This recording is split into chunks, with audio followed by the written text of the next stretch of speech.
Assalamualaikum warahmatullahi wabarakatuh. Sesungguhnya kejayaan, kebahagiaan manusia hanya terletak pada agama yang sempurna. Agama yang sempurna sejauh mana manusia taat akan perintah Allah, menjauhkan segala larangannya, serta ikut contoh sunnah Nabi Muhammad SAW. Umat Islam harus tahu ini. 8 tahun sebelum peristiwa G30 SPKI terjadi, ulama se-Indonesia menggelar Mu'tamar di Palembang pada tanggal 8 sampai 11 September tahun 1957.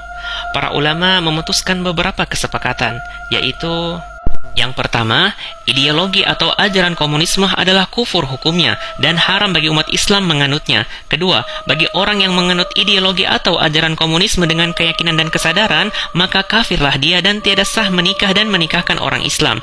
Tiada pusaka mempusakai dan haram hukumnya jenazahnya diselenggarakan secara Islam. Ketiga, bagi orang yang memasuki organisasi atau partai yang berideologi komunisme seperti PKI, SOPSI, Pemuda Rakyat, dan lain-lain, tidak dengan keyakinan dan kesadaran, sesatlah dia dan wajib bagi umat Islam menyeru mereka meninggalkan organisasi dan partai tersebut.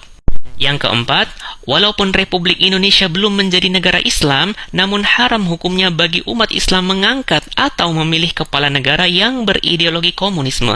Kelima, memperingatkan kepada pemerintah RI agar bersikap waspada terhadap gerakan aksi subversif asing yang membantu perjuangan kaum komunis atau ateis Indonesia. Keenam, mendesak kepada Presiden RI untuk mengeluarkan dekret menyatakan PKI dan mantel organisasinya sebagai partai terlarang di Indonesia. Dan referensi Mu'tamar tersebut ada pada buku ini. Setahun kemudian, pada tanggal 17 Agustus tahun 1958, dengan suara yang gegap gempita, Presiden Soekarno mengkritik dengan sangat keras Mu'tamar Alim Ulama Indonesia yang berlangsung di Palembang tahun 1957. Beliau mengatakan bahwa konferensi tersebut adalah komunisfobia dan suatu perbuatan yang amoral.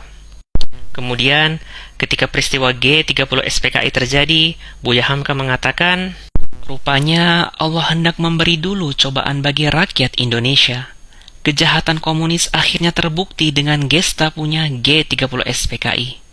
Allah mencoba dulu rakyat Indonesia sebelum dia membuktikan kebenaran apa yang dikatakan oleh alim ulama itu hampir 10 tahun lalu. Buya Hamka.